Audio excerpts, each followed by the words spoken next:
کہ جس کے پاس زمین بہت زیادہ ہے وہ طاقتور ہے، اسی لیے ملک جو ہے وہ زمینوں پر قبضہ کیا کرتے تھے.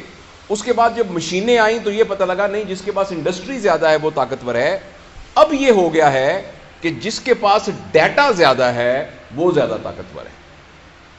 اور آپ حیران ہوں گے کہ ایک شخص جس کا نام ایلون مسک ہے، اس نے $42 بلین کی ایک چیز خریدی ہے جو کہ اتنی بھی بڑی نہیں ہے کہ اس کو جیب میں رکھا جائے، جو کہ کہیں ہے ہی نہیں، اور جو کہ ایک ٹیڈی پیسہ پروڈیوس نہیں کرتی.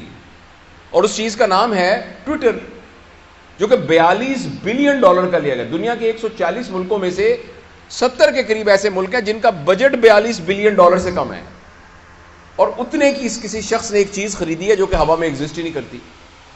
تو آپ حیران، اس بات سے حیران نہیں اس نے کس لیے خریدی ہے ایک چیز. اور دوسرا، آپ سب اس بات پہ حیران ہوں گے کہ آپ پی ٹی سی ایل کا فون کرتے ہیں تو آپ کو پیسے دینے پڑتے ہیں، آپ کسی کو خط لکھیں تو آپ کو پیسے دینے پڑتے ہیں. یہ فیس بک مفت کیوں ہے؟ یہ واٹس ایپ کے اوپر ویڈیو کالز مفت کیوں ہیں؟ یہ آپ ہزاروں تصویریں بھیجیں، یہ مفت کیوں ہیں؟ اور جس بندے نے واٹس ایپ بنایا اس کے بلینز آف ڈالر خرچ ہوئے ہیں، وہ پاگل ہے کہ ہم سب کو مفت دے رہا ہے. فیس بک مفت کیوں؟ اس لیے کہ اس بھٹی کا ایندھن میں اور آپ ہیں. میں اور آپ ان کو ڈیٹا پرووائڈ کر رہے ہیں، ہر انڈیویجول کا، اور یہ ڈیٹا کیومولیٹ ہے. صرف ڈیٹا سے کچھ نہیں ہوتا، ساتھ ایک پیرالل جو کمپیوٹنگ پاور ہے وہ اتنی انٹینس ہو چکی ہے کہ جس کے نتیجے میں آرٹیفیشل انٹیلیجنس کی وجہ سے آپ کی ایک بات ہر فرد کی ڈیٹا کی شکل کے اندر لوگوں کے پاس موجود ہے. اور جس کے پاس ڈیٹا زیادہ ہے اب وہ اس دنیا کو رول کرے گا. گوگل نام کی ایک کمپنی دنیا کے بہت زیادہ ملکوں سے زیادہ امیر ہے، اور گوگل کوئی ایک ٹچ بٹن، ایک سوئی، ایک دھاگا نہیں بناتی. پھر وہ دنیا کی کیوں امیر کمپنی ہے؟ اس لیے کہ اس کے پاس سب کچھ ڈیٹا ہے. لہٰذا پہلے جب انسان ایک ڈیوائن گائیڈنس کے ذریعے اپنی زندگی گزارتا تھا، پھر اس کے ذہن میں آیا کہ جو مجھے اچھا لگتا ہے میں نے ویسے زندگی گزارنی ہے. ابھی کچھ عرصے کے بعد ہمارے ہاتھ سے یہ پاور جانے والی ہے. اب الگوریدمز ڈیسائیڈ کریں گے کہ ہم نے کیا کرنا ہے. میں ملتان میں رہا ہوں بہت عرصہ، میں ابھی بھی ملتان میں جاتا ہوں تو مجھے گوگل میپ کھولنا پڑتا ہے، ورنہ میں وہاں پہنچ نہیں سکتا. اسی طریقے سے کچھ عرصے کے بعد آپ نے کیا کھانا ہے اس کا فیصلہ فوڈ پانڈا کرے گا. آپ نے کون سی کتاب پڑھنی ہے اس کا فیصلہ امیزون کرے گا. اسی طرح آپ نے کس پارٹی کو ووٹ دینا ہے اس کا فیصلہ کوئی گوگل پالیٹکس فار ایگزامپل وہ کرے گا. اگر آپ مجھے اجازت دیں کہ آپ نے کون سا کیریئر اختیار کرنا ہے، آپ نے کس لڑکی کے ساتھ شادی کرنی ہے، آپ نے کس ملک میں سیٹل ہونا ہے. اچھا، اور کیوں؟ اس لیے کہ اس سے پہلے آپ کو جاننے کی ذمہ داری آپ کی اپنی تھی، اور ہر شخص کی اپنی ذمہ داری تھی کہ وہ اپنے آپ کو جانے اور اپنے لیے جو بہتر ہے اس کا فیصلہ کر سکے.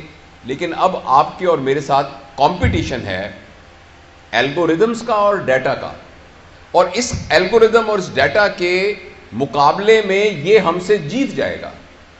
آپ نے جب فیس بک کھول کر آپ کی آنکھیں کی پیوپل ڈائلیٹ ہوئی تھی یا سکڑی تھی، آپ نے کون سی سائٹس پر زیادہ ہٹ کیا، کون سا رنگ آتا ہے تو جس کی وجہ سے آپ کے چہرے پر آپ کے جو فیشل ایکسپریشنز ہیں وہ بہتر ہوتے ہیں، کن لوگوں کے اشتہار دیکھ کر آپ کو خوشی ہوتی ہے، کون سی سائٹس کو دیکھ کر آپ کو کیا ہوتا ہے، یہ سارا کا سارا انڈیویجول کا، اور جس کے نتیجے میں پھر ایک کنٹینیوس الگوریدم کے طور پر یہ تمام چیزیں ڈیٹا سٹور ہو گیا ہے. اسٹور ہونے سے ہم سب کے ساتھ اب مقابلہ ہے الگوریدمز کا. الگوریدم کھڑا ہو کے بتا سکتا ہے کہ آپ اپنی صحت کے بارے میں صحیح فیصلہ نہیں کر سکتے، میں آپ کی صحت کے بارے میں صحیح فیصلہ کر سکتا ہوں. مجھے پتا ہے آپ کے کھانے کا پیٹرن کیا ہے، کیونکہ ابھی کچھ لوگوں نے تصویریں جب کھانا اگر کھائیں گے تو کر کے فیس بک پہ لگا دی ہوں گی.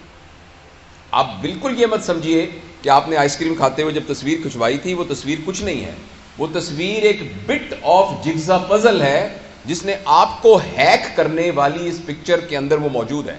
آپ نے کہا کہ میں آج فلانی جگہ پر دوستوں کے پاس پہنچ گیا، وہ ایک ایک چیز کمپیوٹنگ پروسیس میں سے گزر کے آرٹیفیشل انٹیلیجنس کے ذریعے سے الگوریدم کی شکل میں موجود ہے.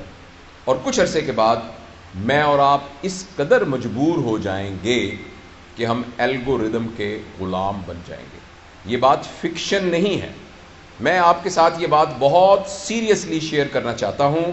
اگر اس سلسلے میں ہم نے فوری طور پر کچھ نہ کیا اور آپ سے میں بات اس لیے کر رہا ہوں کہ آپ پوٹینشیل پیرنٹس ہیں، جو لوگ 30 سال کے، 40 سال کے، 50 سال کے یا میری عمر کے، سر کی عمر کے ہو گئے ہیں، ہم سب پتھروں کی سلیں بن چکی ہیں۔